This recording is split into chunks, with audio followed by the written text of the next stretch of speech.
Ce label égalité professionnelle entre les femmes et les hommes est délivré par l'AFNOR après examen dans une commission ministérielle, un tripartite avec des représentants de l'État, des représentants d'organisations syndicales patronales et syndicales, représentants du personnel.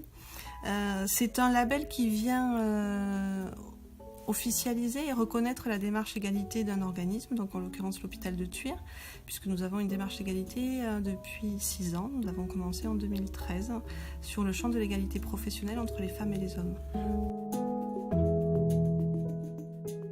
Il y a, comme dans la plupart des hôpitaux, un personnel très féminisé, puisque nous avons 70% de femmes dans l'effectif de l'hôpital. Le mentoring, c'est une relation d'aide entre deux personnes, idéalement deux femmes, mais à l'hôpital de Thuir, il y a quelques hommes qui en bénéficient aussi.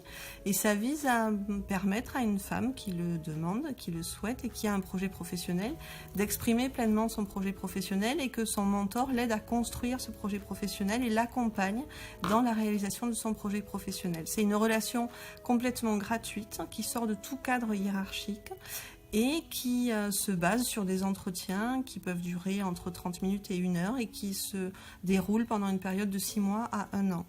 On a eu un retour d'expérience très positif des premières personnes qui ont été mentorées, où beaucoup ont parlé de relations avec beaucoup de bienveillance, de respect, de reconnaissance, et que c'était vraiment quelque chose qui les avait aidés dans la construction de leur projet professionnel. Il y a beaucoup de choses à faire et nous avons commencé à en faire depuis 2 ans. Donc les femmes enceintes qui travaillent à l'hôpital de Thuir, dès lors qu'elles déclarent leur grossesse, sont invitées à rencontrer le directeur des ressources humaines et la directrice des soins.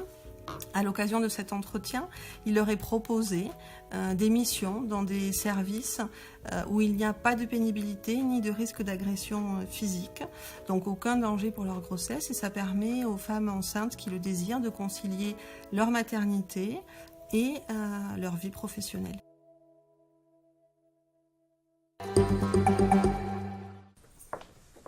Enceinte de 6 mois, Vanessa Prandon découvre de nouvelles collègues et de nouvelles missions au sein du service qualité de l'hôpital de Thuir. Aide-soignante, elle bénéficie en fait d'une sorte d'aménagement de poste depuis sa déclaration de grossesse. Je travaillais auprès d'autistes, donc il peut y avoir de la violence, il peut y avoir beaucoup de choses, donc compliqué de rester en service. Non, puis même pour l'équipe, ils ont jusqu'aux 4 mois de grossesse, ils m'ont bien aidé, mais après c'est mettre en difficulté tout le monde et c'est pas faisable sur du long terme. Comme Vanessa, une dizaine de femmes ont pu bénéficier d'affectations temporaires pour leur permettre de ne pas mettre leur carrière entre parenthèses trop longtemps et de travailler sereinement jusqu'à la date du congé maternité.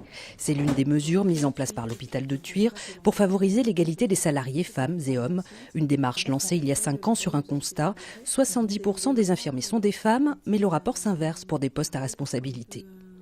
Les cadres de santé, donc qui est l'échelon supérieur d'infirmiers, il y avait 50% d'hommes, 50% de femmes, et cadre supérieur de santé, donc échelon encore supérieur, une femme pour 7 hommes.